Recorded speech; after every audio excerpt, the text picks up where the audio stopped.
The resolution that provides a point of debate for us is resolved.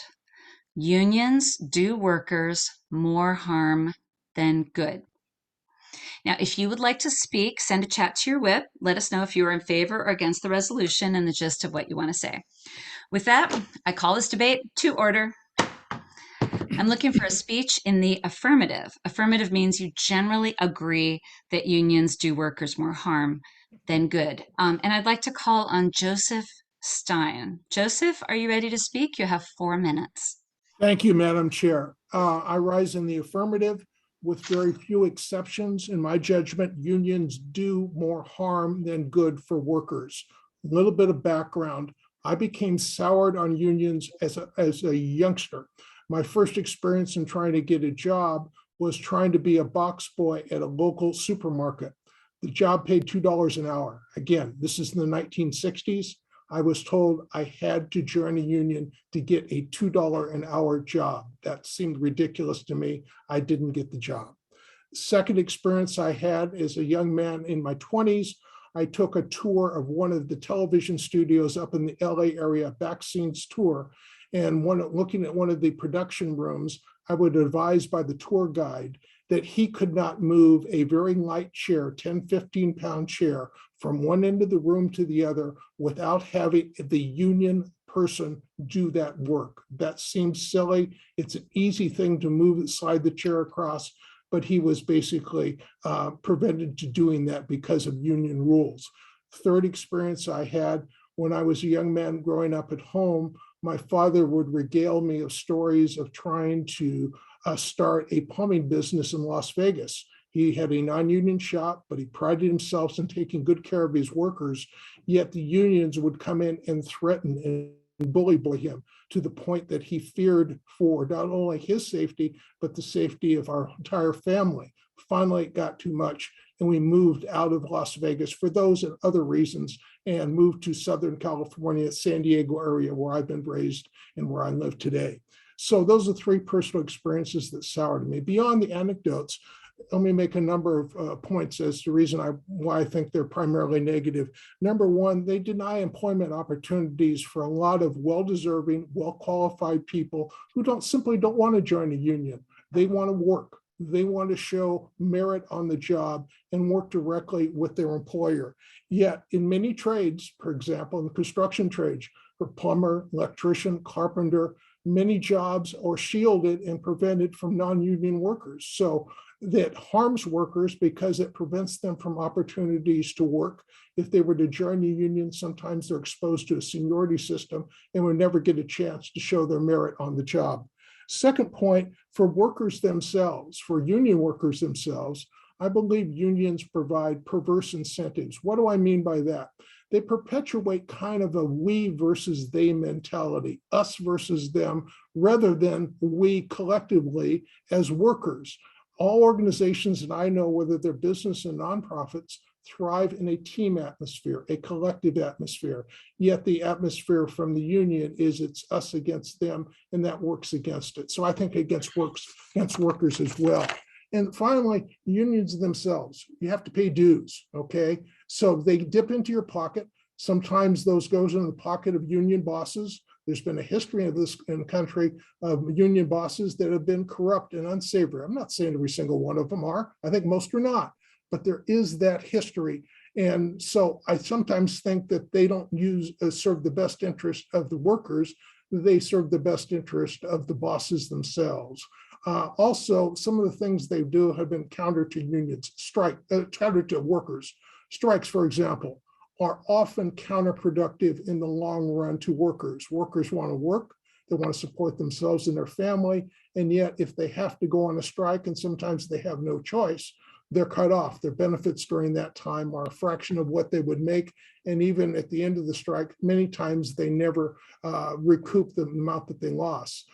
Sometimes they're devastating to careers. An example was in the early 1980s, where the air traffic controllers who signed an oath that my time is up? Yep, finish your sentence. Yeah, air traffic controllers, the union required them to go on strike, even though they promised not to do. They were fired. Many of them never recouped and were able to get back in their careers. Thank you. So hands for our speaker, and you can use hands to say, "Hey, thanks for going first. Thanks for speaking." If you really like something somebody's saying right in the middle of it, you can do this. So thank you so much for starting. I'm going to take a question from John Tressiter. John, you can unmute and ask your question to me, the chair. Something you're curious about, you'd like to know. Madam Chair, I wonder if the speaker thinks about an Amazon warehouse plant unionized in Staten Island, given the fact that many of its associates don't have bathroom breaks and have to urinate in bottles. Thank you very much. Joe, 1 minute to answer. Yeah, Madam Chair, I think in extreme examples where workers are victimized or in unsafe, unsanitary, I would give example of the coal mine. And coal mine is an inherently unsafe, unsanitary position. Yes, in those, a union would be appropriate. Amazon, I'm not certain about, but in the extreme unsafe situations, a union would be appropriate. Okay, thank you. Thank you. And Solomon, would you like to unmute and ask your question to the chair? Yes, thank you, Madam Chair. I guess my question is, well, first as a statement, everything I've heard so far could be actually applied to the American system of democracy. But my question is what seems to be missing is there any thought as to why unions came into being in the first place? Thank you. And 1 minute to answer.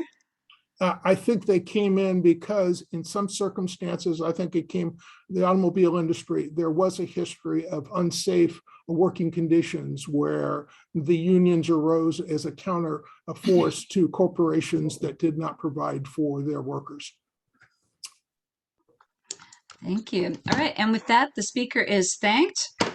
Oftentimes, more than two people will rise to ask a question. Let's give hands, but we're going to move on. So we're moving to a speech in the negative now from Jerry Silberman. Jerry, you have 4 minutes.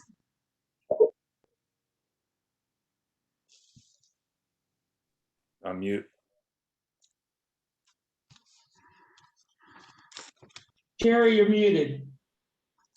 Jerry, can you unmute? Yeah, and yeah. 4 minutes. There you go. Okay, there are few organizations in this country which do workers more good than unions, even those workers who are not members. It's still the case that most Americans work for a living, even if that work is not the kind of factory labor and allegedly unskilled jobs which gave birth to the labor movement in this country about 150 years ago.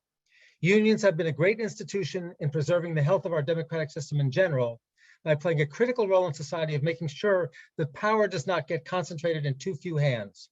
One of the chief concerns of the designers of our Constitution.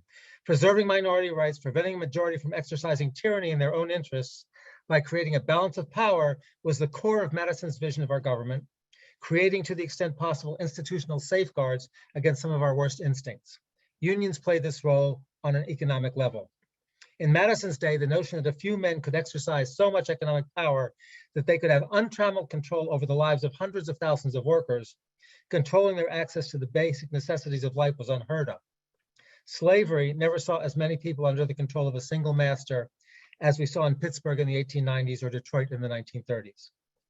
If the centralization of economic power and monopolies like the Pennsylvania Railroad or Carnegie Steel was not foreseen by the Constitution, the values of the Constitution and the Bill of Rights and American traditions of suspicion of such centralized power inspired workers and men to demand respect from their employees, to organize unions, to exercise their franchise to elect men like John Peter Alkel, Robert La Follette, LaGuardia, FDR in their fight for a right to make a living, to demand that those who had the good luck to hold inordinate economic power couldn't use it indiscriminately. The robber barons of today, Bezos, Gates, Musk, and their ilk, need the same kind of balance from organized workers as did Carnegie, Stanford, and Ford in days gone by. Everyday union healthcare workers, including thousands of nurses, challenge for-profit hospital administrators on behalf of their patients without fear because the union they are part of and the legal legacy of unions protect their rights. Unions are human institutions. Like all institutions, they are subject to corruption, loss of focus, as they gain some comfort and, yes, some power. It's unfortunately not difficult to find examples. The labor movement today is smaller and weaker than it does 50 years ago when I first became involved. And we have suffered as a nation because working people have lost respect, and because the schoolhouses of democracy, which are well-run unions, are far fewer than they were. And we are in a situation of economic polarization in this country that we have not seen in 100 years, because the unions mitigated that. And in the period of greatest union strength, the difference of wealth between the poorest and the richest was much less. Unions are an essential part of the checks and balances of democracy, most obviously in the economic sphere, but with an inevitable ripple in the political world. True to their mission, they are a weapon against polarization. There are no parties on the picket line. Everyone who's on the picket line is working for a common goal. Thank you. Thank you. Hands for our speaker, and we'll take a question or two. If you have a question for the speaker, raise your Zoom hand, and I'll call on you.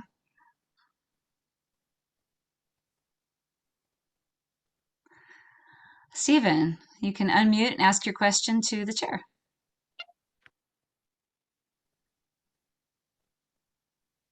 There Okay, you go. unmuting. Thank you. Yes, I'm wondering if, through the chair, if there's any way that unions are evaluated like most organizations today are rated on a 5-star scale. Is there anything similar for unions, like best unions and the not so good unions? Maybe Mr. Yeah, great Silverman question. knows about that. Jerry, 1 minute to answer. Go ahead. I'm not aware of such a rating system. I can tell you that unions which don't serve their members don't deliver good contracts, and people don't join them, and they lose their representation rights. Okay, thanks for the question. Rick Gordon, would you like to unmute and ask your question to the chair? Sure, thank you. I agree. In the 30s and before, unions provided a very good counterpart to management of large companies that was overdone. They carried that forward, and after World War II, took advantage, as everybody did, of the booming economy, and received some incredible benefits, which we carried forward from that time forward, from the late 1940s and 50s. Yeah, so what's your question? Today, in 2022, as workers really have, individual workers have the opportunity to either forward their employment with their current employer, or go anywhere else, or change industries because of the situation. Rick, what's your question? What is the purpose of unions today? What is the purpose of unions today is the question. Jerry, 1 minute to answer. I think the purpose of the union today is the same as it has ever been. There are more. Yes, unions had a major role in allowing families to live on one income. And now you have more people who cannot live on the income of one job than we've ever had in this country since well before World War II. And the Amazon example is only one of many. But you know, Jeff Bezos is worth billions. His workers are chewed up and spit out like ground meat. And whenever an Amazon worker parked illegally, out of breath, running up to the house to deliver his package to get maybe $15 an hour, it's clear that the need for unions has and for the same reasons as ever is still there. All right, and with that, the speaker is thanked. Again, we're going to just take 1 or 2 questions after each speaker. So now we will move to a speech in the affirmative. And I look above my laptop here to my other screen, and I have a speaker tracking. It's one of the cool things that we do as a staff behind the scenes. So when you chat to your whip and say, I'd like to speak, and you tell them which side, they give that to me on a Google Doc here. It's pretty awesome.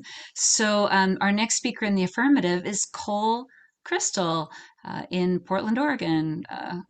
Cole, you can unmute and you have 4 minutes. Hi, my name's Cole.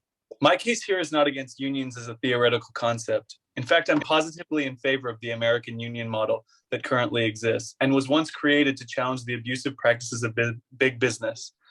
What we have seen with Amazon, for example, currently might warrant unionization. However, over this speech, I hope to establish a three-pronged argument. One, that unions harm modern industry in the United States. Two, that unions can in fact harm those they claim to represent. And three, that union pensions destroy state budgets. Addressing the first point of the argument, I contend that unions majorly harm whole industries, to say nothing of the institutions they damage. GM and Chrysler had to be, at least in large part, bailed out because of the absurdly large pensions that they were forced to pay out, making cars more expensive and production processes slower. In 2017, or in 27 Detroit alone, each additional union member added an estimated $1,200 to the cost of each car that General Motors produced.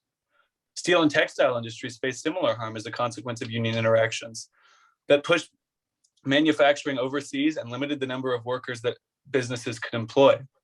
I need not remind the audience of what work has done to the airline industry as a large consequence of unions that economists across the aisle agree could have been mitigated. Second, we hear that unions, even from folks on my side of the debate, benefit their members, often to the detriment of the consumer. It is certainly evident that the butt of that statement is arguable, but I would additionally argue that the head of the statement, that union members across different industries are harmed as well. Fewer employees would-be union members often find themselves out of jobs, a consequence of premium wages and working conditions that larger unions are able to levy and lobby against the sectors that they occupy. They, in essence, act as labor cartels. A recent report from the Heritage Foundation reads that unions are labor cartels. Cartels work by restricting the supply of what they would produce so that consumers will have to pay higher prices for it. OPEC, the best known cartel, attempts to raise the price of oil by cutting oil production. As labor cartels, unions attempt to monopolize the labor supplied to a company or an industry in order to force employers to pay higher wages. Unions are undemocratic in design as well. In the 2004 elections, to use one of many examples, 38% of union members voted for President Bush, while 97% of union dollars went to Democratic candidates, namely John Kerry. Between 1990 and 2010, over 90% of political donations made by the NEA went to Democrats. During the same time frame, according to the NEA's own reports, only 41% of public school teachers identified as Democrats. So then one of the largest unions in the United States couldn't even manage to serve the teachers it supposedly represented, let alone the students that our teachers teach. We arrive at my third prong, that union pensions destroy state budgets, as many of us have seen in California, Illinois, and even in my home state of Oregon. In 2013 alone, the Washington Times reported that fistfuls of trillions of dollars would be needed to accommodate the pensions that were existing for teachers at the time. That number has inflated drastically, as we've seen in the news with Illinois, California, and again, my home state of Oregon. I'm not against unions, again, in the theoretical concept. Workers democratically organizing is a good thing, but it is certainly true and evident to me that unions have done more harm in their modern conception than good, on a political level, on a industrial level, and on a level that supposedly even represents their own members. Thank you. All right. So hands for our speaker. And I'm looking for a couple of questions for this speaker. Barb, would you like to unmute and ask a question to the chair? Yes, Madam Chair, I would like to ask the speaker if he realizes that I, as a union member, have bargained for my pension, bargained for my rights, and had to give up higher pay and other things that other people might have to have those pensions. Also, I'd like to ask the speaker, does he realize that only people that specifically want their dues to go to political candidates can have their dues go to candidates? Thank you. Thank you. So to the speaker, does the speaker realize these things? On the first level, it seems evident to me that yes, I understand that union members lobby for their pensions. However, oftentimes the current lobbying for these pensions exists at the institutional level and those who run the unions. And more specifically, With regards to teachers' pensions, I can speak on an anecdotal level that if you were to say go against any of these pension raises, you were bullied within the unions. My mother was a teacher for 30 years and experienced some of these kind of pension battles that existed within her own school district and among her friends. And I believe the second question related to political donations. As I understand it, political donations on the union level are significantly less transparent than would be desired. In fact, Open Secrets, a famous organization that details most of the political spending, commonly identifies that union spending is very illusory, and the fact that it is not democratic in any sense of the term, because they are not organized political donations. They go wherever the political leadership of those unions chooses to direct them. Thank you. And a question from Jeffrey. You can unmute and ask your question to the chair. Madam Chair, in our society, organizations, especially large organizations, have tremendously more power than any individual worker. And the concentration of wealth has been increasing very rapidly in our society.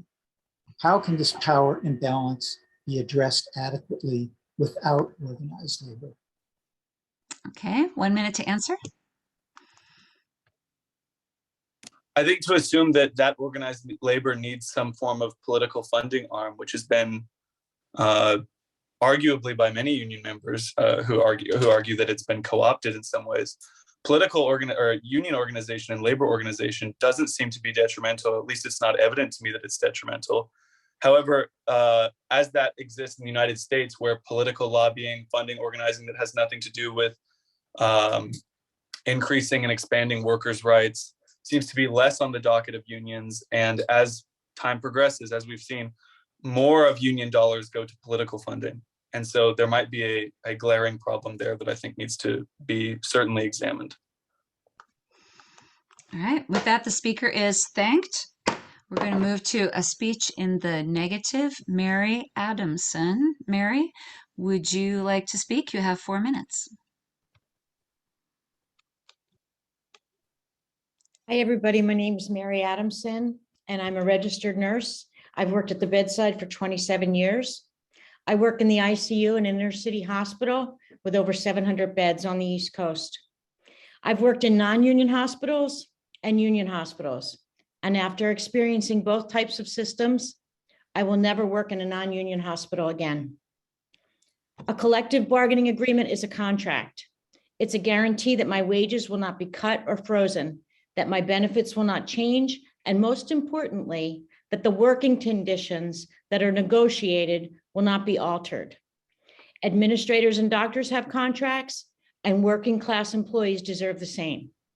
Because nurses and healthcare professional salaries are a large resource in the hospital setting, financial administrators freeze wages and cut benefits to boost the bottom line.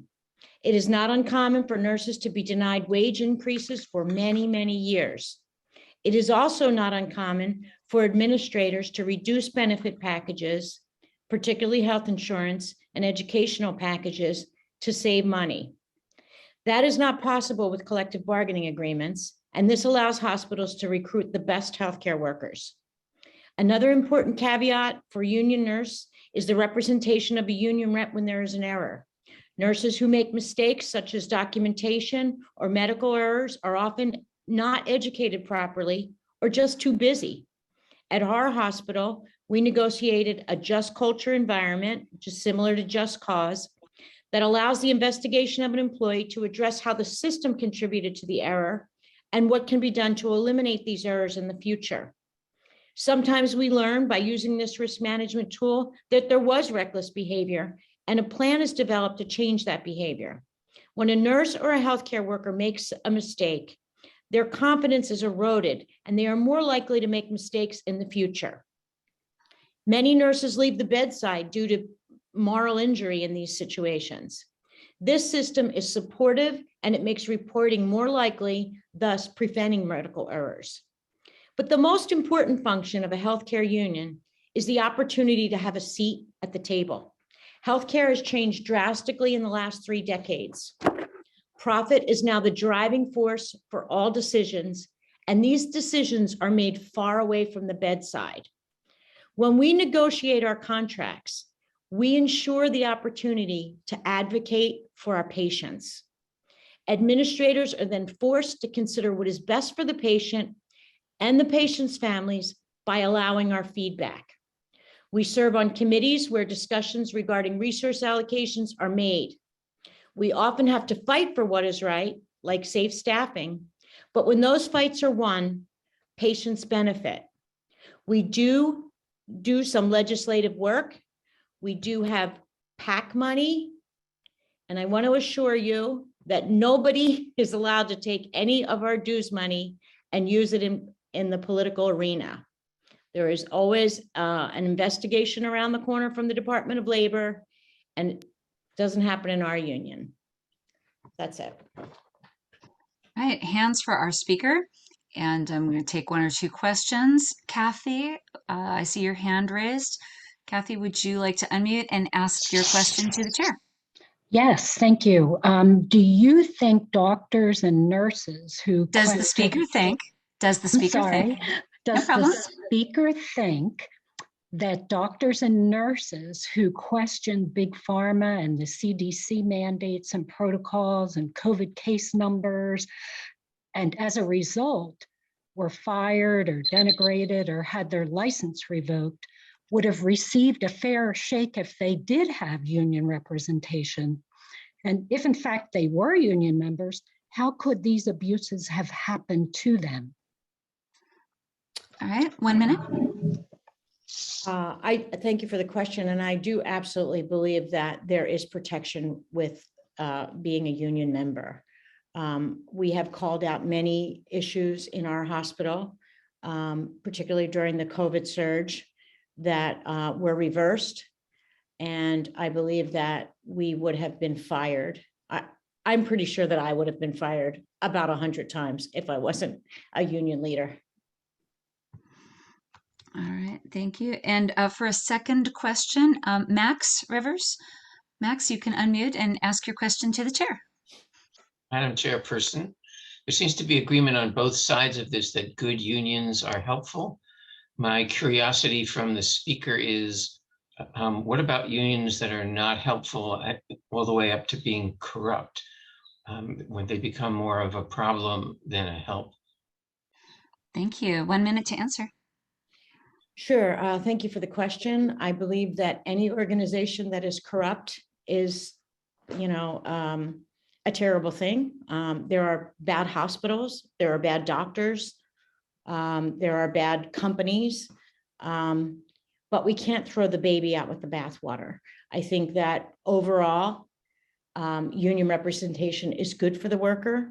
I think it raises wages. And I think most importantly, like I said in my speech, in the service industry, it is helpful in delivering care that is not only profit-centric. Thank you. And with that, the speaker is thanked. Hands for our speaker. All right. So, so far we've had 2 speeches in the affirmative and 2 speeches in the negative. And I want everybody to just take a minute and think about why you came tonight. What is it that you really wanted to know? What do you want to learn? Because after the next 2 speeches, I'm going to ask for some just general questions, things you really want to know about, because there are a lot of experts in the room. There's a lot of experience in the room. And the other thing is that if you even have a half-formed thought, you kind of want to make a speech, you can go ahead and chat to your whip. Our next speech will be in the affirmative, and that is Stephen Buckley. Stephen, are you around? You have 4 minutes. Are you sure it's the affirmative? I have you listed to speak in the affirmative to say that unions do workers more harm than good. Is that correct? No. Okay. All right. Then that's fine. Then I'm going to ask for another speech in the affirmative.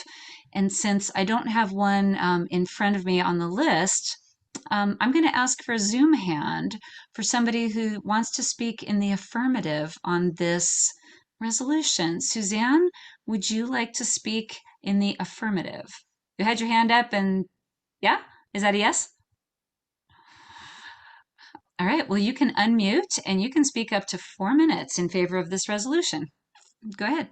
Great, thank you. I guess I'll give you, I don't have anything prepared, but I'll give you a little bit That's of fine. Some of the best speeches are not prepared, so Okay, go good. for it. Yeah.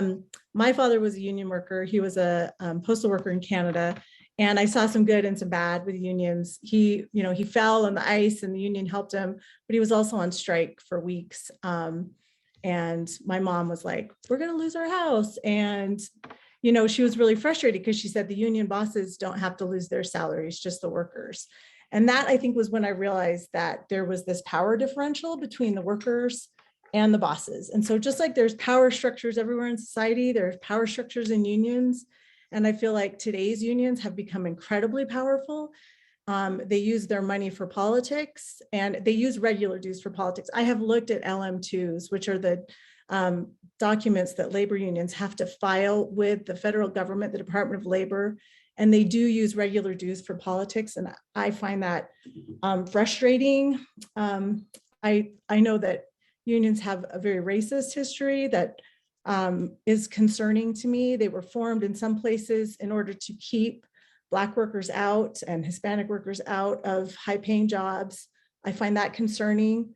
And I know that for workers, it's really difficult to hold your union accountable when they are not doing things that are right. And so anyway, I think unions were once useful. I think that they can play a role in society if they get back to what they were originally supposed to be about, which is worker power. But today they're like mostly public sector workers who are in unions, not private sector workers. They're just an entirely different animal than what they once were. And they're very powerful. And I think once a special interest group like a union or anything becomes that powerful and controls politics at the highest levels of our national government, I become concerned. And so that's where I'm at.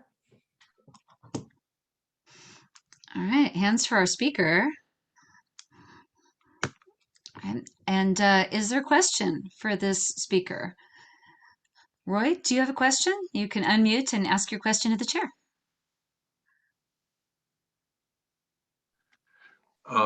Madam Speaker, I'm just looking at Pew Research here. In 1983, 20% of American workers were union members.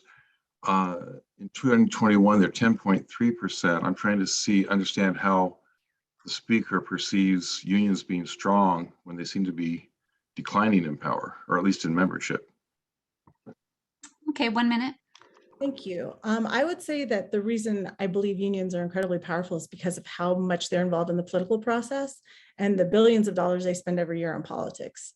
They are able to curry favor with politicians at every level of government, local, state, and national government. They lobby, they get involved in electoral politics.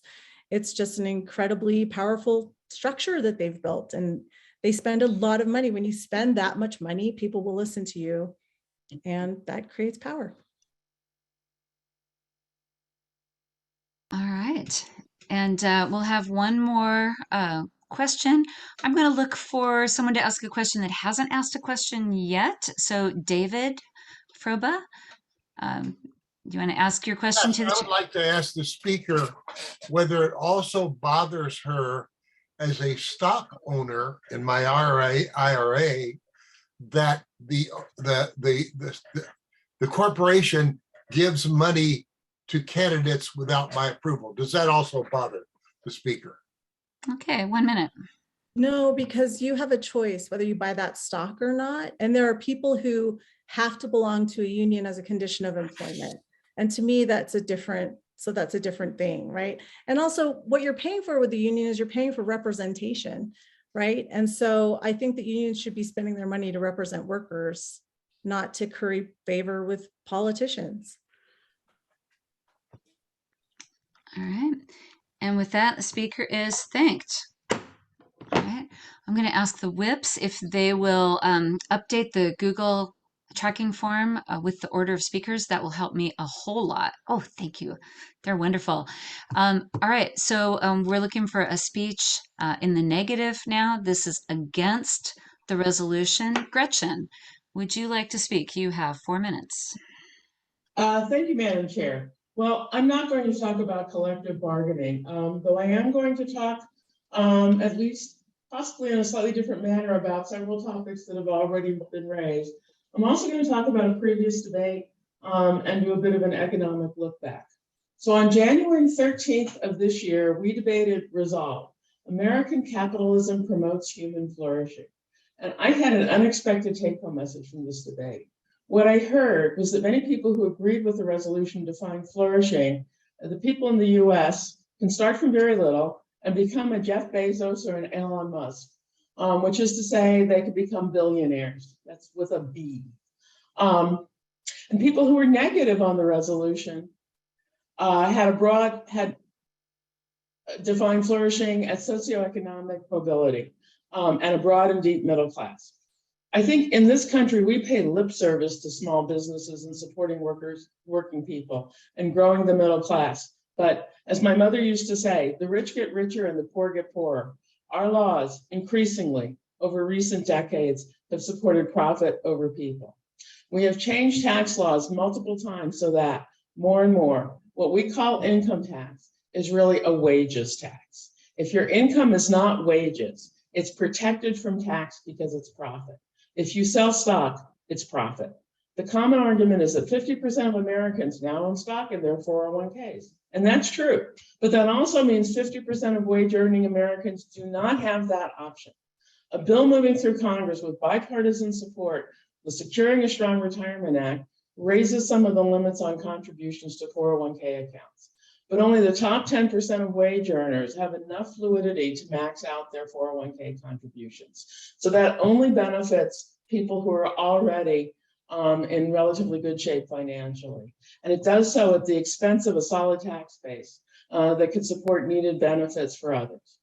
So don't get me wrong, I'm not against profit. In fact, I make a lot of money off of profit. But if it becomes the be all and end all, then we're working our way back to feudalism.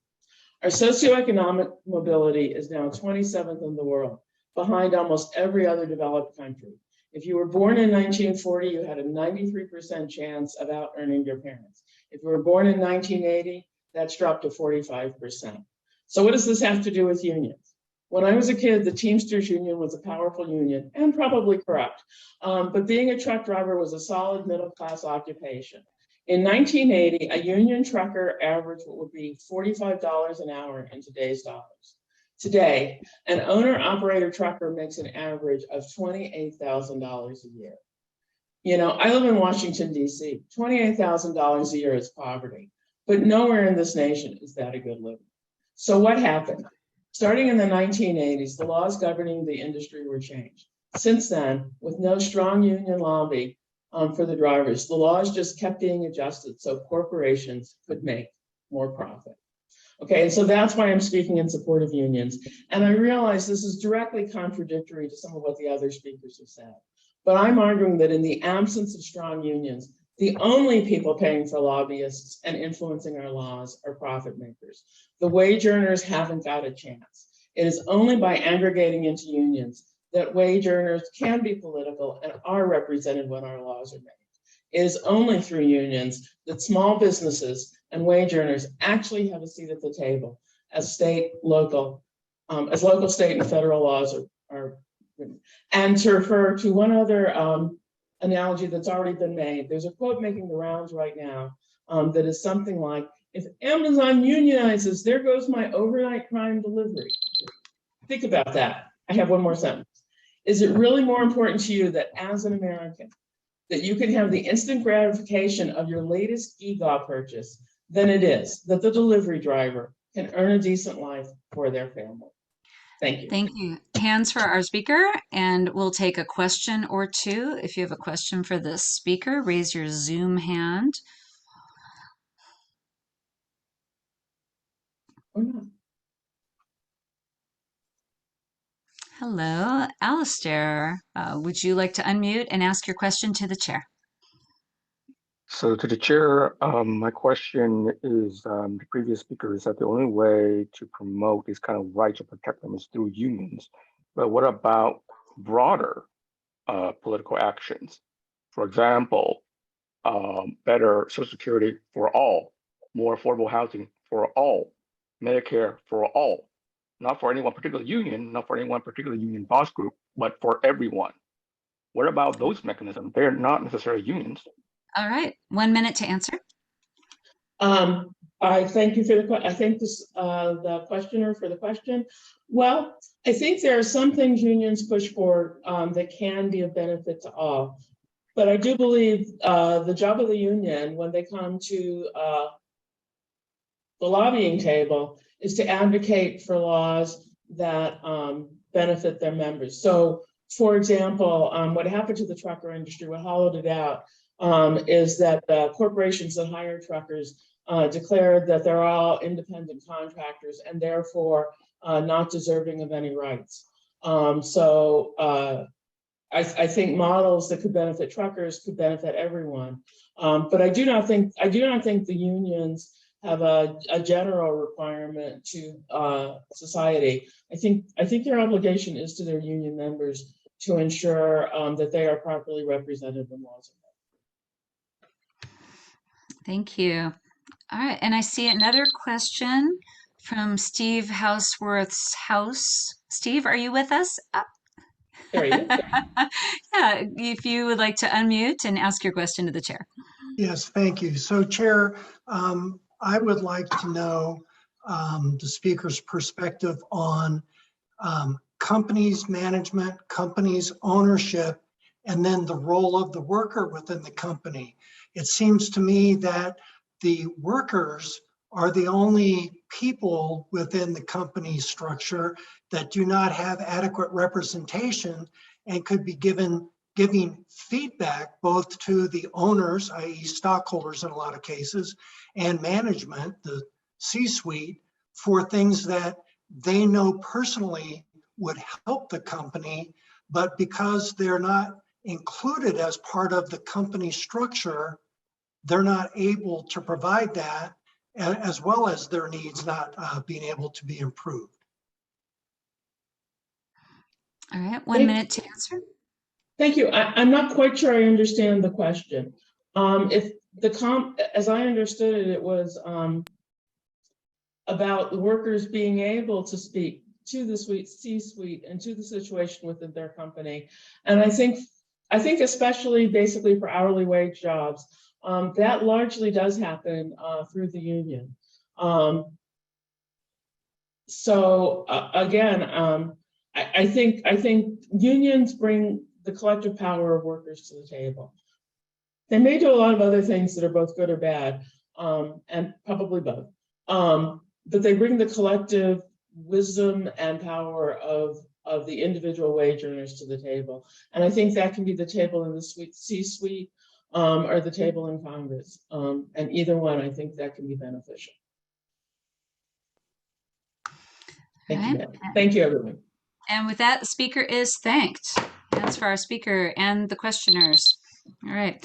So a minute ago, I invited you to think about why you came tonight, what you want to learn, what you want to know. There's a lot of experience and thoughtfulness and smarts in the room. And so I'm just going to take a couple minutes before Bill Richardson's going to be our next affirmative speaker.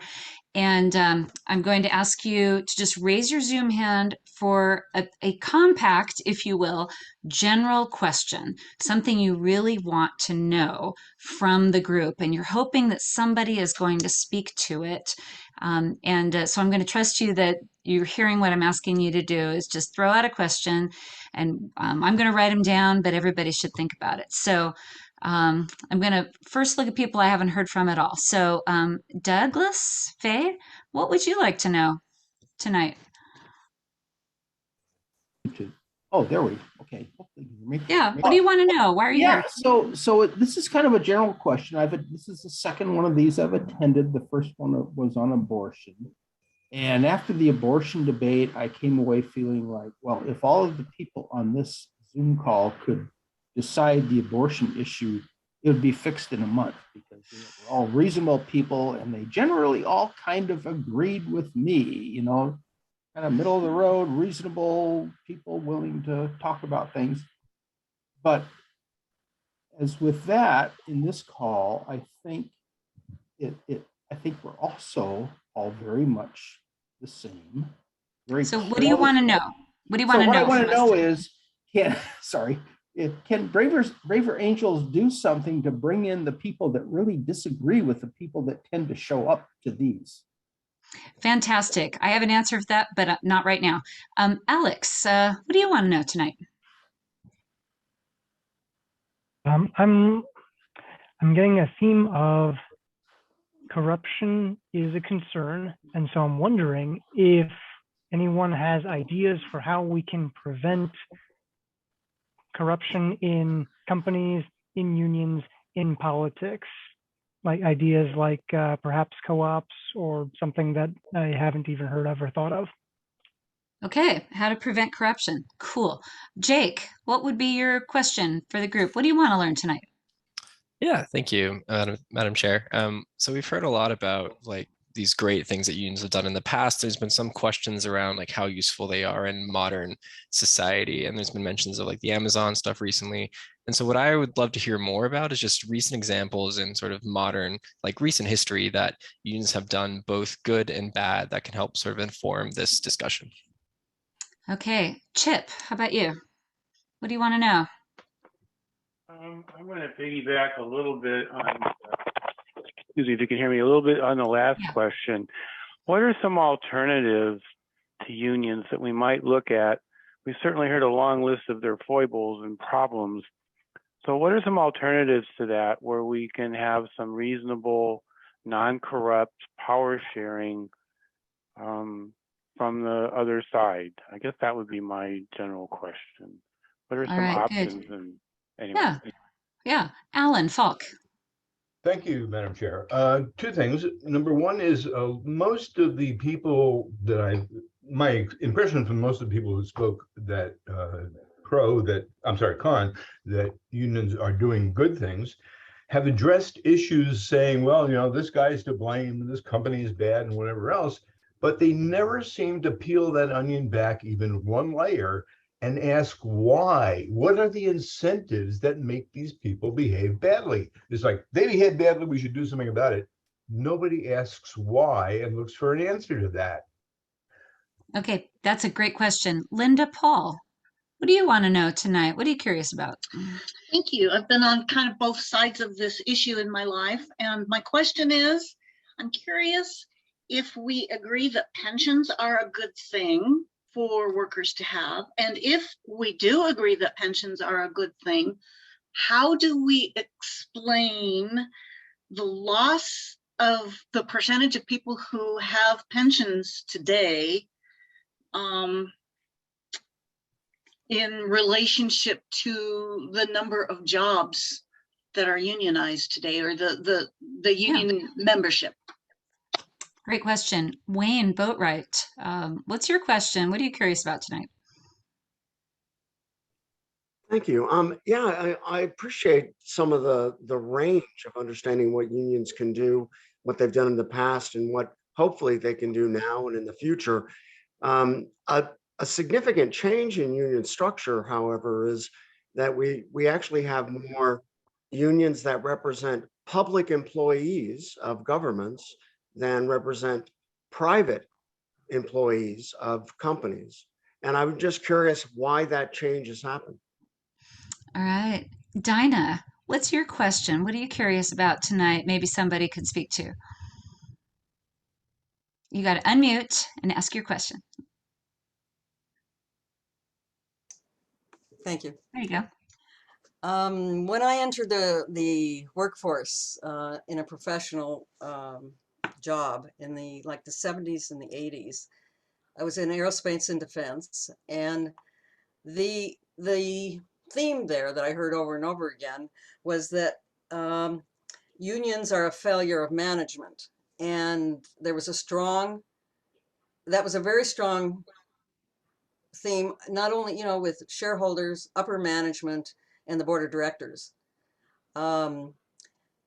Their philosophy was, and it may be because the majority of people that worked there were probably not hourly workers, and that may make all the difference in the world, because you had some power, you brought some expertise, you brought whatever you brought to the job that they needed. And what's your question? Well, the question is, why isn't that a solution? I mean, why aren't companies encouraged more to manage in a better way? And some of them are, and some of them are successfully that, but that would be one out. Yeah, I'm going to grab two more questions and then I want to get back to speeches. But this is giving us lots of good ideas, and I would like to hear from some more people that want to speak. So, Allison and then Rick, your question, just what do you want to know from people tonight? Maybe that'll encourage someone to speak. Okay, thank you. I've always been curious about this. I have two curiosity questions, and so I'll make them quick. If you are a union member and then you have a personal need, or let's say it's even an innovation or opportunity, does it bother you as a union member that you don't have then a personal voice because you have to go through the union to your representatives, and if they choose not to use your idea, your voice, your need, you never get to say it? So Does that giving up, I guess, your personal voice? The next one is that my experience with unions, and mainly through the public sector, is it always appears that a small group of people get elected to the executive council that does the meet and confer and becomes representative. And it's very hard to get new people in there until that individual wants to leave. And so does it bother you that it's always concentrated and that becomes a little powerhouse instead of spreading diversity of thought to the larger membership? Thank you. Okay. I'm going to take one more question for the body. We've had so many, and at some point we have to move on. But Rick, I'm going to give you an opportunity. What are you curious about tonight? Thank you. I've worked for both large and small companies, mostly non-union, but some unionized companies. I always observed that union rules prevented companies from doing things that would make them more productive, more competitive in the marketplace. And I have never never seen any work situation where people could not speak up and make their voices heard. Okay. But I feel that unions do that. They sort of say, as the previous questioner said, they get in the way. They're a third party between the person and their manager. And so what's your question? Well, why is that? Why are work rules so structured and so stratified that prevent innovation and organizational change? I guess that's my question. Okay, that is great. So what we're going to do now, we're going to lower the Zoom hands, and we're going to go with the next speaker in the affirmative is going to be Bill Richardson. And Bill, you're going to have up to 4 minutes. Are you ready? You can unmute and give your speech. Okay, my experience is about 40 years of large construction projects all over the country. And I've worked for both union and non-union companies. And I'm almost neutral on this issue. And so I'm going to go sort of pros and cons. The unions, I agree with a lot of people early on, in the 1900s, it was a good reason, get the people representation and better working conditions. But today, the unions, some of the good things about unions, and I worked large power plants where you needed thousands of workers, they could supply skilled labor. They start off with apprentices, they go through training to journeymen. So you get good workers and you get large quantities. They will bring in people from even out of state if they needed more people. So those are some of the pros of it. Some of the I call them BS small rules that dictates what union people can do depending on their craft, I found totally ridiculous. I remember coming right out of school and a Teamster came up to our office on the site, comes in and he goes, Bill, I got a package that needs to be unloaded. And I said, oh, you need some help? He says, no, I need a laborer to unload it. And I said, well, how heavy is it? He said, like a shoebox, a couple pounds. And I said, you're telling me we got to call a laborer to stop what he's doing to come over here to carry that little box in here? I said, I'll take it. And I went out to the truck and do it. He said, I'm sorry, but that's the union rule. I can drive it here, but I can't bring it into the office. And that's some of the stuff, every group, say electricians or carpenters, they can make a mess on the floor. At quitting time, they stop work 15 minutes early, maybe start picking up. And the labor that's been standing there all day long, then he uses a broom to pick up the mess. The electrician or the carpenter can't pick up their little mess and just help clean up the situation. So those picky rules just add costs because you need additional labor for every crew. And so I guess I'm not, in one way I am for the unions, in another way I see a lot of things that could be changed. And also found out that some unions, depending on where you are in the country, are great workers, and others, they'll drag their feet with the philosophy of, well, if I drag my feet and the owner has a tight schedule to meet, he's going to have to hire more union people, make us work weekend, get overtime, and to make the schedule that he's required to make. And you hate that attitude. And again, I found some union workers, the carpenters, the laborers, iron workers up in Washington State were fantastic. The pipe fitters were not. So it varies. And then in turn, there are some slowdowns, like I said. And then if you go to the non-union shops, construction workers, and I worked with some very big ones, they have just as good a training with equipment, rigging, safety, training their employees just as much as the unions. They're very concerned about the welfare of the people. But the one difference is that the different crafts can help each other out. If the carpenters need help, the laborers can help them build forms. Maybe the carpenters help them place concrete. So you don't need a bunch of excess labor standing around, which affects the cost of everything to the owner and everybody else. The one big company I worked for toward the end of my career, they were 100% employee owned. If the company made 10% that year, everybody from the laborer to the project manager to the vice president, they got 20% of whatever they made, including overtime, into their profit sharing program. And everybody worked hard because they were part of the company. And maybe that's one of the answers. I don't know if it was Jake or somebody said, what can be done? And that's one resolution I saw that the original owner converted it to 100% employee owned. And just one quick sentence is that one thing in all our offices for that company had a quote, "No one in this room is smarter than all of us." And even if a president of the company was sitting in that room, they listened, the carpenters, the electricians, whoever wanted to speak, because we all had good experience and they listened to each other. Okay, hands for our speaker. Are there questions for the speaker? Raise your Zoom hand if you would like to ask a question. I'll give you a minute to think about it. Okay. David, go ahead and ask your question to the chair. Yes, best comment of the night. Thank you, sir, or the speaker.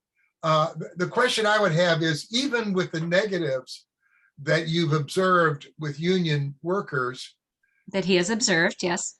Yes, does that not all work to everybody's advantages because it raises benefits for the non-union shops?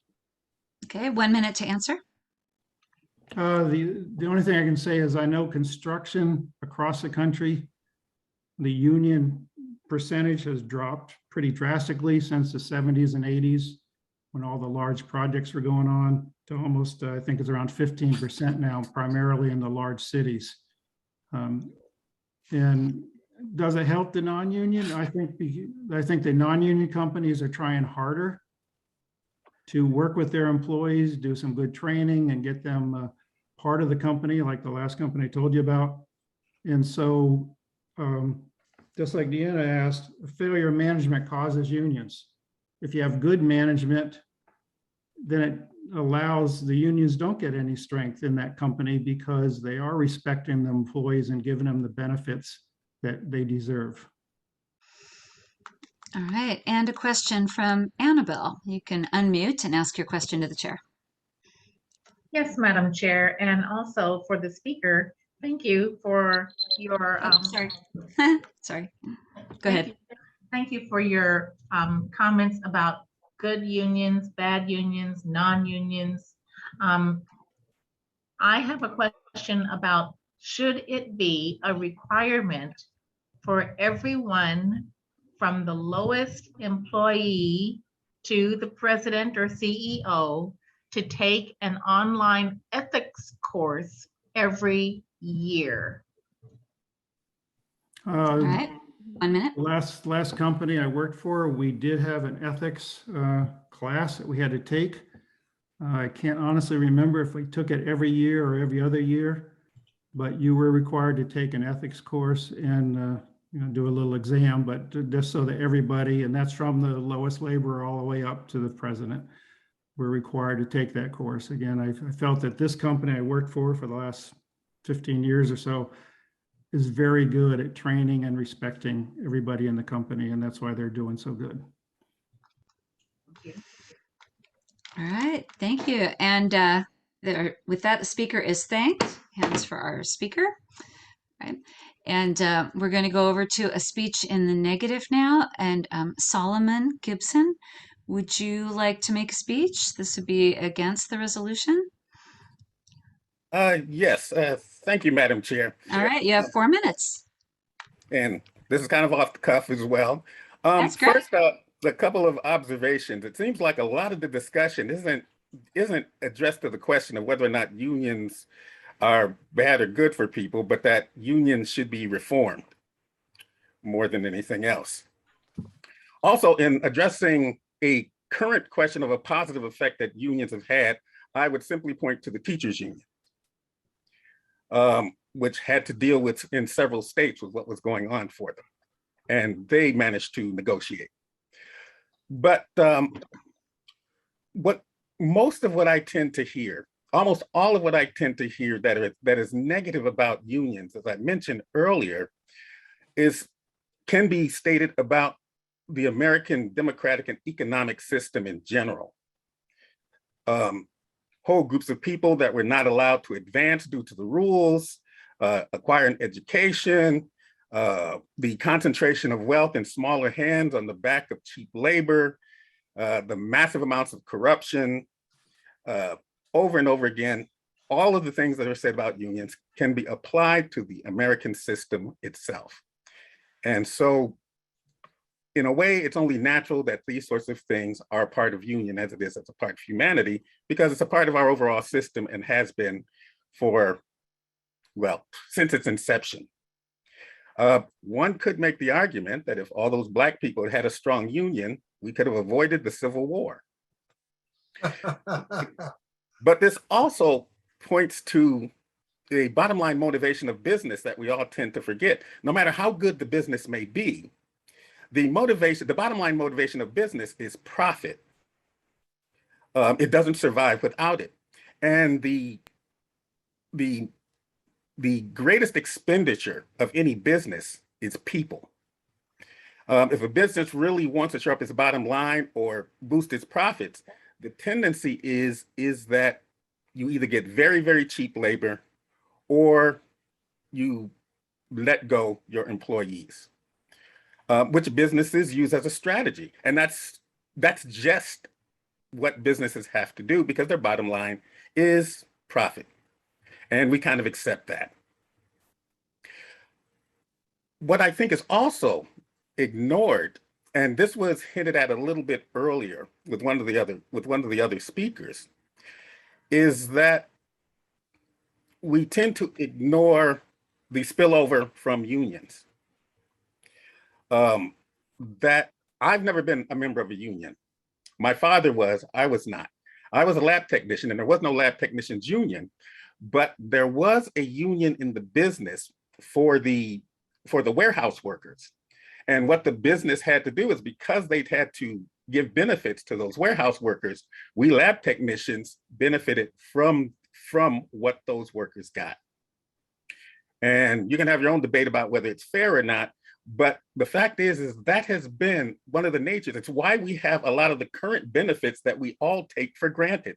The 40-hour work week, we take that for granted. No one mentioned it, but that wasn't the norm. Paid sick time, holiday time, pension plans. A lot of these things became pro forma in all sorts of businesses, even if they didn't have unions, because of what union workers did early on. And so there's a tendency to forget that without unions, we may not even have these basic benefits that we've grown to enjoy. What we also tend to ignore is that putting more hands into the workers is a benefit to business. We like to say that we think rich people are the motivators of the economy. Just a couple of words, but they are not. It is the middle class and our spending that motivates this economy. Rich people in businesses aren't doing that. Thank you very much. Hands for our speaker. And are there any questions? Take a question or two for our speaker. Suzanne, would you like to unmute, ask your question to the chair? Yeah, just to your point about teachers, I saw a Gallup poll today that said teachers were among the most burned out of the professions, and yet they're also one of the most union organized professions. And so I just wonder, like, so this getting to this question of, are unions playing the role they're supposed to be playing today? Like, do you think that there's evidence that unions are helping workers in the public sector? Or, I mean, I just see a lot of disgruntled workers. Okay, 1 minute to answer. It could be argued that teachers aren't burned out because of what unions don't do, but what administrators do. A resistance to more personnel, more time off, greater assistance from the administrative body. I've worked in the school systems myself, and teachers love being there. They want to do that job, but they're not burned out because of what unions do. I would argue that the reason that teachers get what they get is because of the unions. The teachers had to go on strike to get certain things that we all think they deserve. A slight increase in pay, some sick time, things like that. And my question was, why do they have to go on strike for that? These are teachers, but they did. And the only way they could get what they wanted was because they were unionized, and they managed to negotiate a slightly better contract because of that. Okay, thank you. Is there another question? All right, and with that, the speaker is thanked. All right, we are moving to a speaker in the affirmative. We're also moving back to 3-minute speeches to get more voices in. And again, if you think you can answer one of these questions that were posed, we would love to hear from you. Clive Bolton, I understand that you're prepared to speak in the affirmative, that unions harm workers. Is that right? Clive, are you with us? All right, we might come back to him. I would look for another speech in the affirmative if anybody is interested in that, because I don't have anybody lined up on that side right now. Okay, so I'm going to move right now to speeches on the topic. You can speak in a nuanced way. You can have both sides. That's fine. The next person on my list is John Scheinman. John, you have 3 minutes.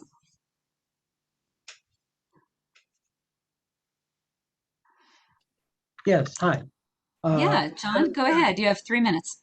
Thank you. Madam Chairman, I'm going to speak to a very specialized form of union, but first as a background, my father was a labor relations consultant, which meant that he worked for small businesses throughout the Midwest to negotiate with unions. And this was in the heyday of unions, the 50s,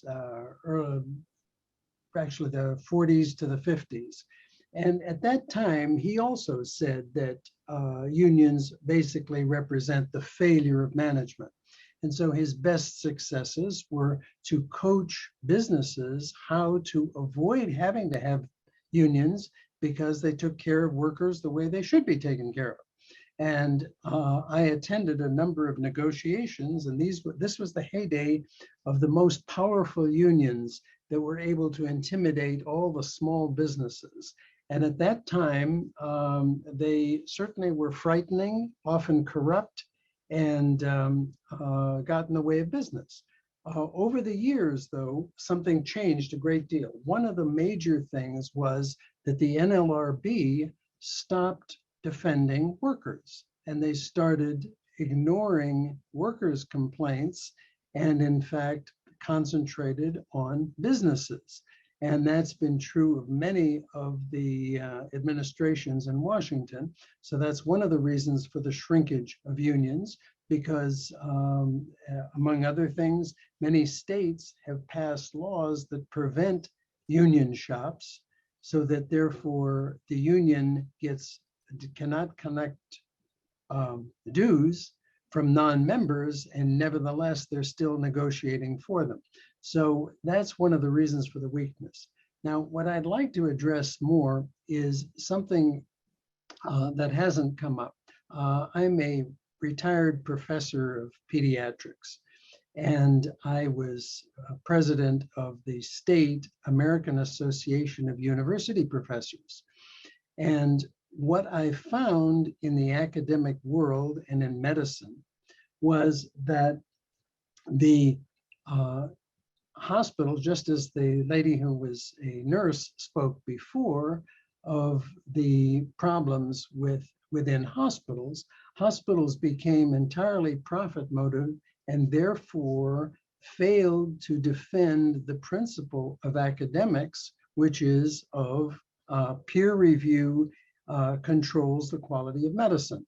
And so as the various institutions have strengthened their administration so that they can in fact control hiring and firing, the only real defense of the academic quality is with either the Association of University Professors, which is the principles of tenure, or when the administration can bypass that, the unionized academic institution, and they work beautifully. That's our time, and I'll take a question from Sue. You can unmute and ask your question to the chair. So I just joined you because I'm afraid I lost track of when this was. So you may have covered this before. I, back in the 70s, organized the first union of home care workers, home health aides here in Connecticut. And what's your question? And my question is, can anybody speak to, so I'm generally pro-union, can anybody speak to what will we do with the police unions that never acknowledge that their members have ever done anything wrong? John, you have 1 minute to respond. It's something I know absolutely nothing about because the question didn't direct to the things that I was speaking of. So I give up any time for somebody who has knowledge of this and will speak validly. Okay. All right. Thank you. Is there another question for this speaker? And if anyone's got something on police unions, get on our list to speak by talking to one of your whips. Another question? All right. With that, the speaker is thanked. We are doing speeches on the topic, and I'm going to call on Carlos Hernandez. Carlos, you have 3 minutes. Are you ready to speak? Very ready. Aloha from Kauai, and I'm saying this as a Hispanic with dark skin. Union's not good. Really? Am I selling my people out? Hell no. Here's a twist. My father's behind me. He was union. He's able to buy a home, provide for us. And when we do our house errands, I come running back. Dad, I'm done. He say, no, you're not. You're union. You did too quickly. You cut corners. However, I was a union grocery clerk. I paid for half my Stanford education because I was earning union wages. So what, Carlos, what are you arguing? Better than unions. What's better than unions? My brother and I, 6 college degrees, 6, 2 from Stanford. I'm the dumb one. I only have 1 degree, he has 5. So why get stuck in the union circle? My folks were working class. I got a higher education. I went and lived in the corporate world. So unions serve a purpose, but don't get stuck in that circle. Do not get stuck in the circle, especially as a person of color. Too convenient of an answer. I'm done. Thank you. Mahalo from the islands. Mahalo. And is there a question for the speaker?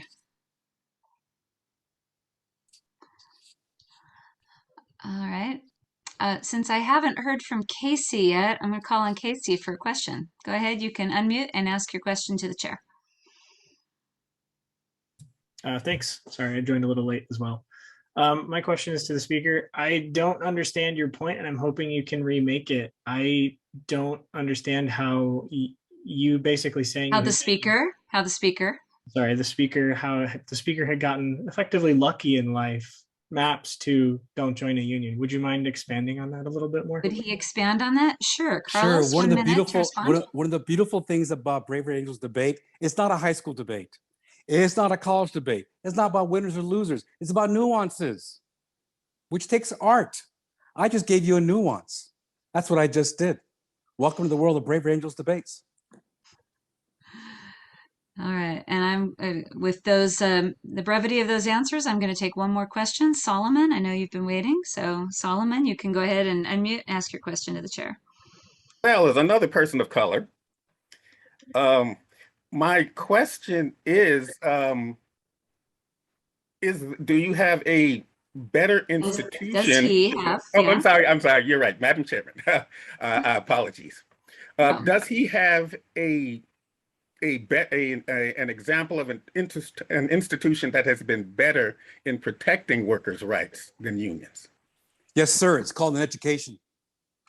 Education, education, education, way beyond high school, way beyond junior college, at university level. That takes that limiting factor out of the game. All right, and with that, the speaker is thanked.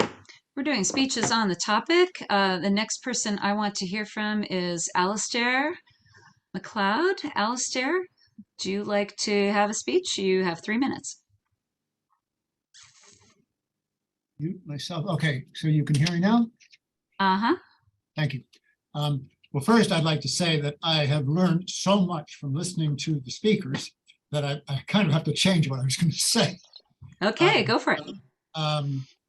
Because there are a lot of people here, as you pointed out, Madam Chair, who know from personal experience a lot more about unions than I probably ever will, since I have never worked for anybody in my life, practically. But I would like to underline what other people have referred many times to, and that is the simple principle that there is an imbalance of power between labor and management, and there must be a way of correcting that. And unions, organized labor generally, is the only answer we've come up with. And so getting rid of unions seems absurd in the face of that basic fact. You know, it's a lot easier to fire someone than for that person to quit and find another job. That's an inequity that has to have some redress. Second, the resistance that efforts to organize labor have met consistently throughout American history to this day. Take a look at Amazon or Starbucks' response to efforts to unionize or organize labor there. Just tells you something obvious, right? Management does not generally consider it in its interest to have labor organized and powerful. Third, I would like to contribute knowledge of a film I'd never heard of called Salt of the Earth, made in 1954 in defiance of the House on Un-American Activities, which is about union power and also, to my great surprise, also very much about women's power. So I recommend that to anybody who's interested in the subject, in the history of unions and the history of America's attempt to suppress any union talk, to the movie Salt of the Earth, made in 1954. Finally, I'd like to mention that I have heard it, and if anybody has a comment on this, I'd like very much to, that the recent efforts to union or organize labor, as with Starbucks and Amazon, for example, is much less centralized. It's more of a grassroots, people just getting together and talking to each other And I don't know if anybody has heard of the term DAOs, that's a decentralized autonomous organizations. Our technologies that the internet and social media and so on make it possible for people to organize themselves in a way that simply wasn't possible, even 20, 30 years ago, or even 10. It seems to me there may be the possibility of a different way of organizing labor than has ever existed before, and might possibly be less susceptible to corruption. And finally, my hat's off to the people who've given this such great thought. It's wonderful. I'll take one question for this speaker. Rick Gordon, you had your hand raised first. You can unmute and ask your question to the chair. Sure. One alternative to labor unions is employee ownership, which I think a previous speaker might have referenced. Most companies have the ability for people to buy stock in the firm over time at very low amounts, just deducting some amount each pay period. And what's your question? Well, I think that is an alternative to what I consider heavy-handed union control, where the individual. Yeah, is that a question though? Because we're doing questions right now. Employee has no options. That's okay. All right, I'm going to go to Will for a question for this speaker. Thanks, Rick. Appreciate it. Will, you can unmute and ask your question to the chair. Sure. I just wanted to start by just thanking everybody that's taking part and how appreciative I am for Braver Angels in general. I think that when I look at a topic like this, it makes me think about making it accessible to realize the American dream, how important that is. And part of for me, the American dream is having discussions like this. So thank you. My question for the speaker is, if just with your comment about never working for anyone, I was wondering if you personally employ people and how that carries through in your management approach. What do you do if you do have people? What does the speaker do? Yes. Yes. What does the speaker do? What's your management approach? What's his management approach? What's his management approach to addressing the concerns that we're all debating? Thank you so much. Cool. Go ahead, Alistair. You have a minute. Thank you. Well, that's a very interesting question. I have employed people in a very small way because I'm running a very, very small business, but I have had employees, they have been contract employees, so I haven't had to deal with things like unemployment and compensation and so on, which I'm relieved about. But I think the most direct way I can answer your question, I have treated the people who've worked for me very well. I've overpaid them. I've made sure they enjoy what they're doing, and I've made sure that they know that I'm listening to everything they have to say. All right. And with that, speaker is thanked. All right. And our next speaker is going to be Stephen Buckley. Stephen, we're doing speeches on the topic, so you can have as much nuance as you want. You have 3 minutes. Okay. Yes. Thank you very much. Yes, there was some confusion before about me. Yeah, sorry about that. That's on us, but we're glad to hear from you. So go ahead. Okay. So I got 4 minutes, is that? 3 minutes, yeah, 3. Oh, okay. Yes, it's very interesting. It's always good to hear other people speak first because it always changes and informs what I was going to say. And that is that I was saying no, but not necessarily. So it's kind of like I'm saying what a lot of previous speakers have said, not always this, not always that, it all depends. So anyway, I just wanted to clarify that. I think that there needs to be some, I belonged in the public sector. I worked for the federal government. As you may have noticed or heard from a previous speaker that, yes, when the air traffic controllers went on strike, they all got fired. So that's why you don't see federal employees doing that very often, not going to the nuclear option. And that maybe have something to do with the fact that when I reported waste, fraud, and abuse in my federal agency, which ran to hundreds of millions of dollars, that the union, federal union, was largely toothless and did not have any power to defend me, even though I was actually hired to find waste, fraud, and abuse. So I didn't go looking for trouble. I was hired to look for trouble. And so anyway, I think that what would be a good idea is that if someone was to go to join a union or had an opportunity, was to do some homework on that union, because lacking any evidence-based information, any rating system for unions, like everything else we are doing, that you should not trust that institution any more than other people are losing trust in other public institutions, because they have squandered the social capital that they built up over many years.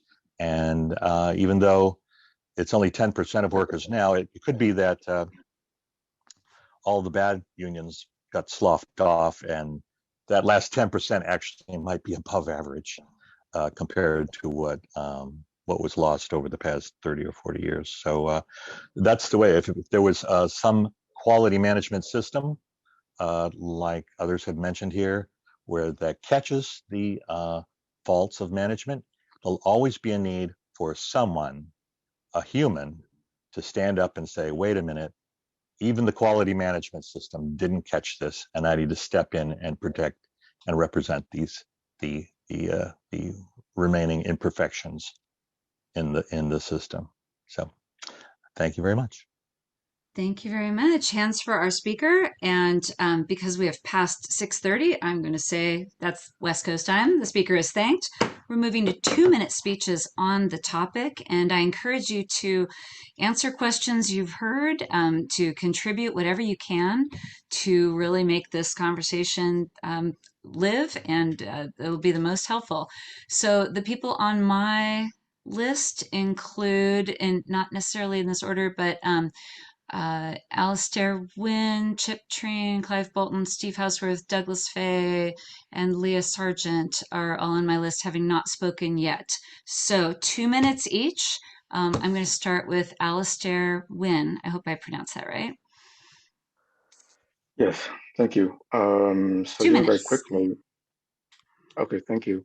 So I just want to say very quickly, I support addressing the grievances of workers and laborers. I think there is a power differential between workers and management, and that needs to be addressed. But I question whether or not the appropriate way to do it today is through unions. And I think that in some ways, as others have addressed already, unions are actually contrary to the interest of workers broadly. Okay. And people ask, what about the alternative? I've mentioned earlier some alternative, but I want to say explicitly, one alternative way is to simply acknowledge that the problem of workers' abuse and the power imbalance is not a marketplace issue, it's not a labor place issue, it's a broader political issue. And if we acknowledge that it is a political problem, then solve it through political means, through actual political institutions. That is to say, broad-based political parties and movements. Right? So one way we can get it to address the issue is to address more broadly New Deal types of New Deal approaches to policies. So again, to support more broad-based policies like better Social Security safety net for all, right? More accessible housing, education for all, more universal program for all, so that protects all workers and not just particular workers in specific industries. The reason why is that if we focus on protecting workers in specific industries only, sometimes it's actually run counter to the interests of everyone else. One example, of course, is police unions, right? They're very keen on protecting the interests of their workers, which I appreciate, but that also blindsides them to the interests of everyone else in society. Right? So I think for that reason, we should look for other ways of organizing to collectively bargain for the common goods. Right? We need to look for alternative mechanism that is beyond just unions. Thank you. That the speaker is thanked. Our next speaker is going to be Chip Train. Chip, you have 2 minutes. Okay, I can do on video here. Anyway, oops, video doesn't work. There you go. Okay, there we go. That's better. Go ahead. You have Most 2 of my minutes. comments I've heard people have said in one way or the other. I guess the one comment I want to make, companies, especially large companies, see workers as an expense, and that's how they do it. And so the best from their end, what they want to do is minimize the expense. And if they're allowed to get away with it, we would be working 80-hour weeks. We would never get any time off. This isn't true for smaller companies necessarily, but the larger they get, the more it looks like a profit. And unions right now are about the only way we have to counter that power. Unions, as has been noted, have lots of problems. They stifle innovation, they have corrupt, they have lots of issues. But if it weren't for unions, we wouldn't have 40-hour weeks, we wouldn't have sane work rules, we wouldn't have a lot of stuff that makes life generally pleasant. So another option I wonder sometimes is if we should rewrite corporate charters.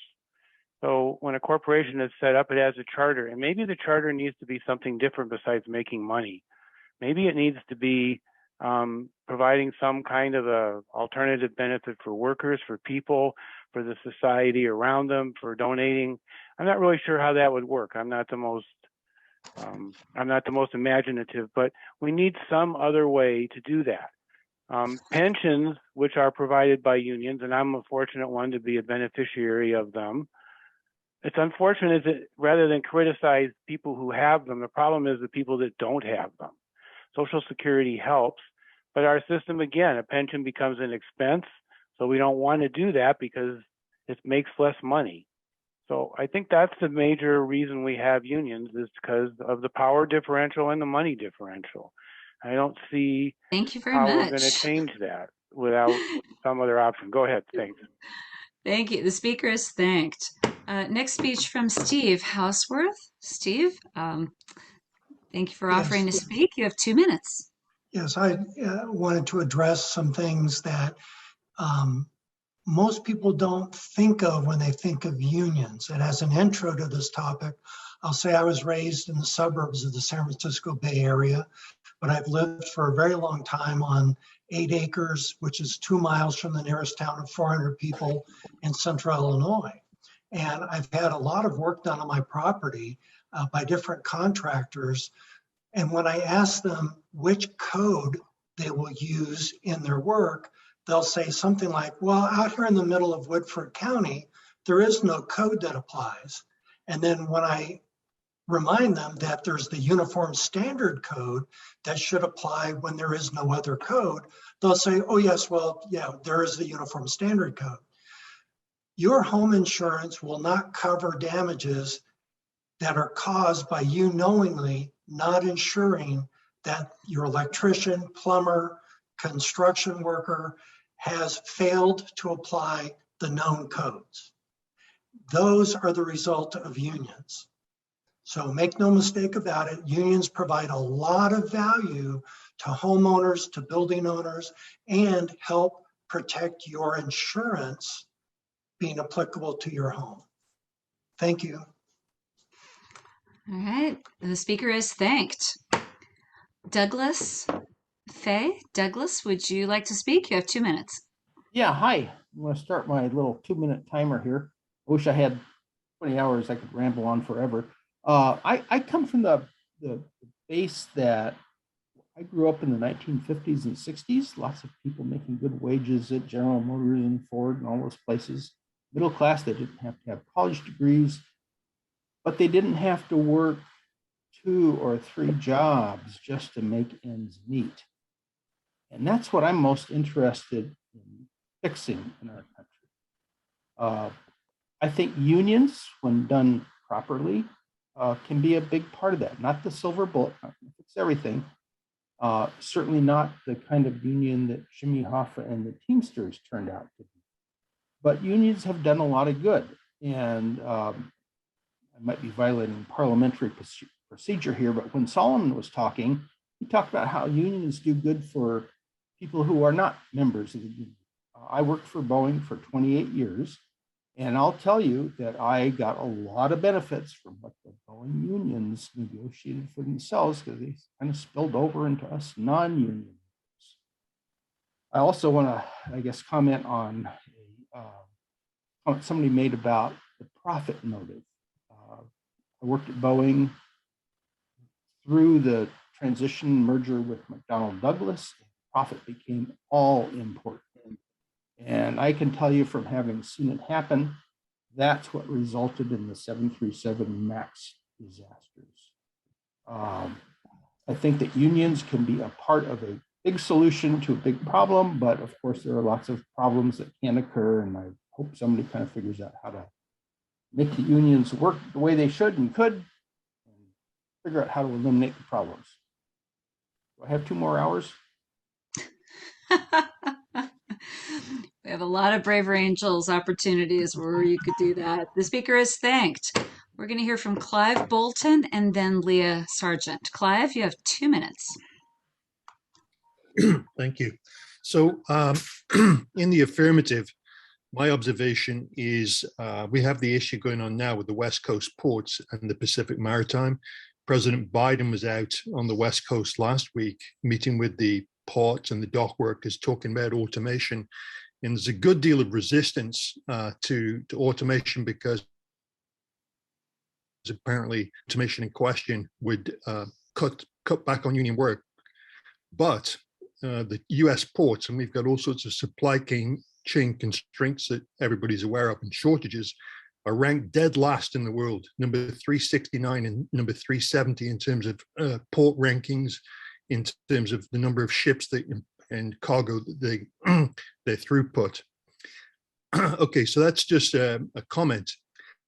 Now, in the real world, I have a friend who works at a hospital in Vermont, and they take patients as well from upstate New York, and quite a few of the patients they get, they don't want to New York, and the reason they don't want them is they're obese, and they're very, very heavy, and the hospital that handles them doesn't handle them very well because they're so heavy. Instead of having sort of a gantry crane to move these patients from the gurney into the hospital bed, and the nurses end up manhandling the patients because of some resistance to bringing in equipment to help. So my question is for folks who know, is what can we do to enable unions to work better, to have automation, but also balance the job cutbacks that seem to come with it? Okay, the speaker is thanked. We'll hear next from Leah Sargent. Leah, you have 2 minutes. All right, so I've never worked as part of a union, but I grew up as the child of 2 teachers, and as a little tiny kid was singing union songs on the picket lines. But I think a number of other speakers have made the case for what unions do for workers, and I'd like to use this brief time to make the case for what they do for management. Right now, there's a lot more turnover at most offices. People don't stick with a company for their whole career. They don't expect the company to stick with them. And that means a lot of institutional knowledge among workers is constantly being lost. And that knowledge hurts the whole company, including management. It hurts them so much that it's pretty common for big companies to hire outside consultants to come talk to all the lower level employees, learn what they all already know is a problem, and then relay that to management. Because in the absence of a union, there isn't a good way for bosses to learn from their workers when their workers are frightened they'll lose their jobs when they bring up a complaint, especially one that has to do with their bosses. So unions are a way for workers in kind of more fragile industries where no individual worker will carry on that institutional knowledge to pool that knowledge, their knowledge of what's a problem in their workplace, the knowledge of what boss is a problem, and bring it to management. And if management wants their company to succeed, they have to want that information. Supporting a union doesn't mean you think everything the union asks for is right, or that they'll always take the correct course of action for the business, but that worker's perspective is incredibly important for a company to succeed. And nowadays workers have less stable jobs and few ways to pass that information on. Thank you. All right, thank you. The speaker is thanked. want to have a quick follow-up from Jerry Silberman. Jerry, you have 2 minutes.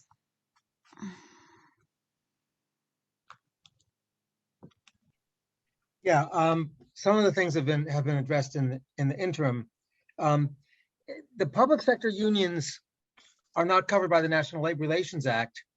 They're covered by separate laws in each state. And some states don't have public sector unions at all. The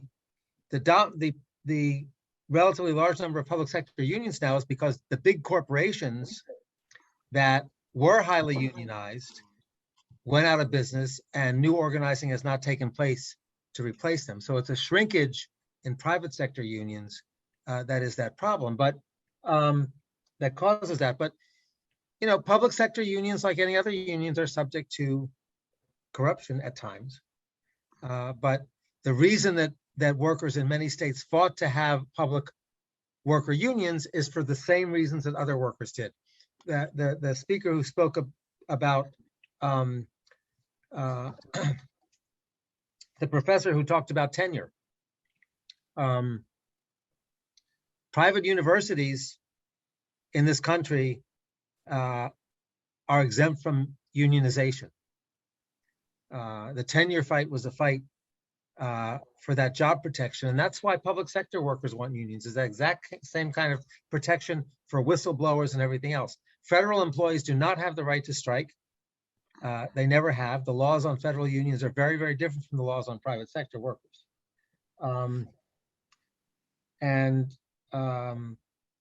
So it's important that people have this background on it. Yeah, union rules. The complaint that union rules are counterproductivity is the standard management argument. But the fact is, as other speakers have mentioned, employers want to make money. Union workers want to go home in one piece. And the balance of that from the management perspective is it's inefficient. From the union perspective, it's a safe job. How do we balance that without having both sides in the game? Thank you for following up on those. And the speaker is thanked. All right. Since we're devoted to ending on time, we have a couple more things that we're going to do, and that is we're going to talk about what we learned or what we enjoyed.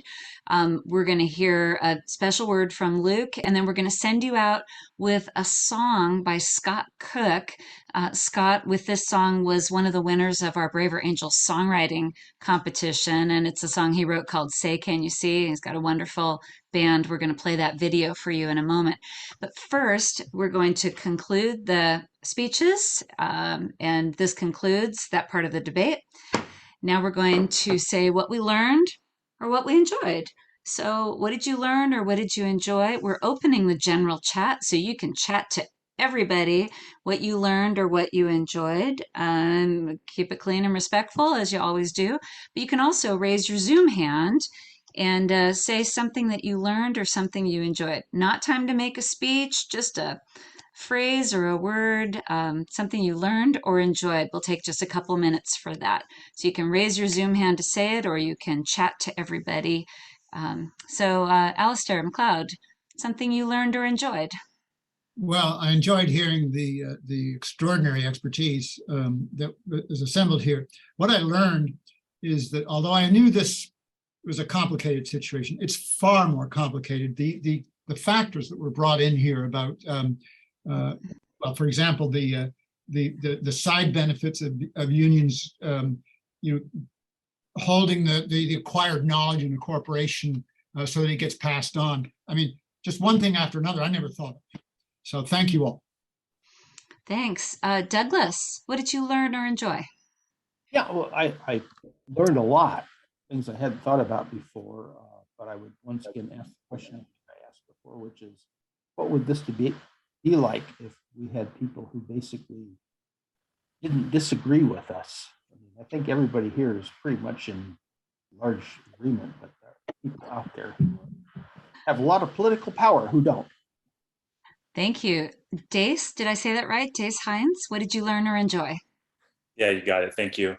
I learned that this is a very nuanced topic. I knew it was, but there's a lot of nuance here. And what I really appreciated was hearing not only the pros and cons, but there seems to be a general sense that like, I was picking up from a few speakers that we need something new, not just unions or just not unions, but is there something else that we can do, or can we reform unions? Like maybe they serve their purpose. There's so much that we have to thank for unions, and how do we take that forward into the future? Mm-hmm. Good job. Yeah. So one of the things I wanted to follow up on is that it's a good thing when you're making a speech later in the debate and you can refer back to something somebody else said and build on it. That's great. So yes, props to everybody that did that.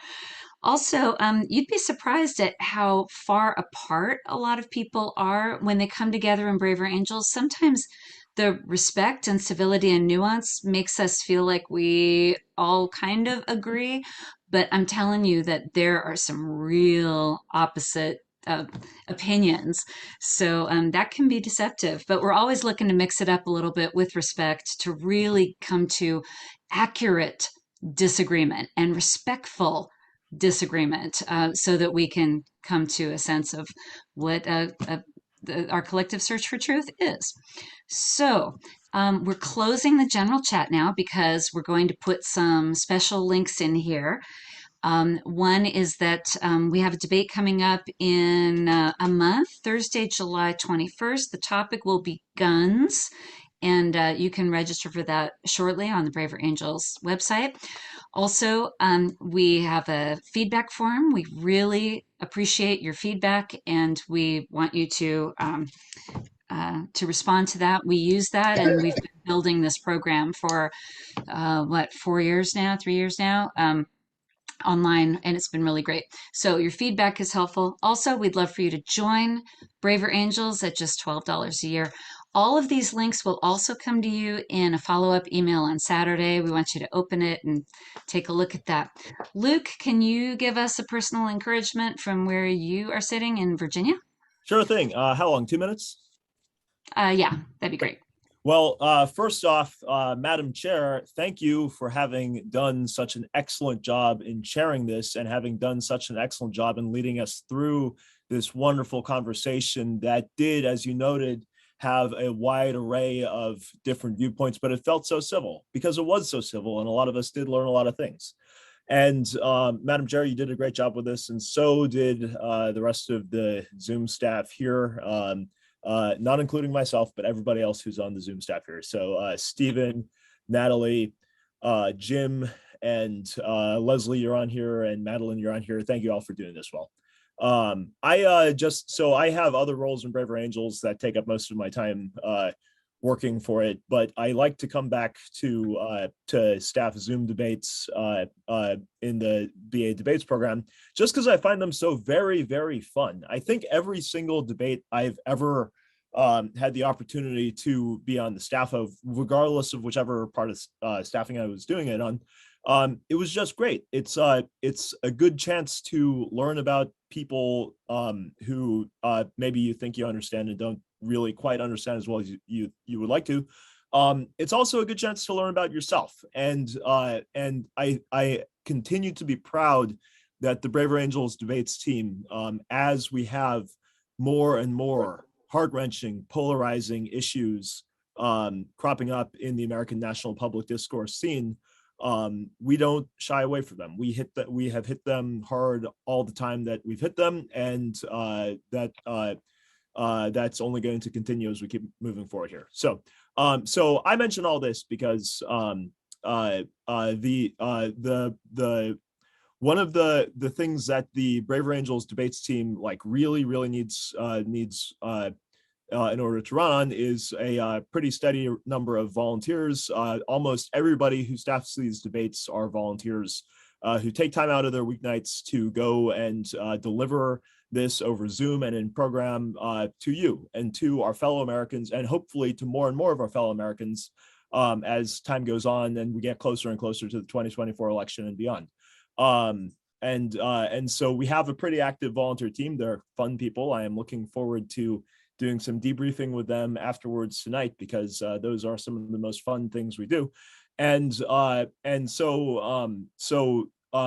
being one of the volunteers on the Braver Angels debate staff just always gives you a kind of inside look on how exactly these discussions get formed, and you start to get a different insight on Braver Angels and also on yourself too. That's certainly been one of the things that I've gained from doing this. So on that note, two of your whips tonight actually were just doing their very first Braver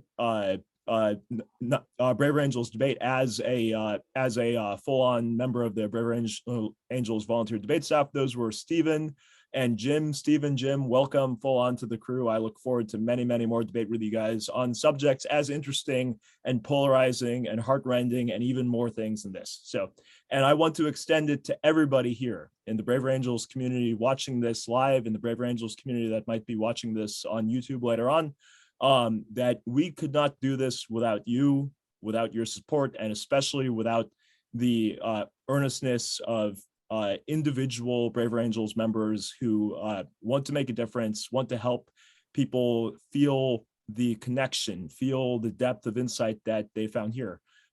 We can't do this without you. And so from our community to yours, if you are looking to give a couple hours a month to doing something that is remarkably fun and never boring, there's a lot of roles on the Braver Angels debate team that are wide open for Americans of all backgrounds and all opinions and perspectives to come to.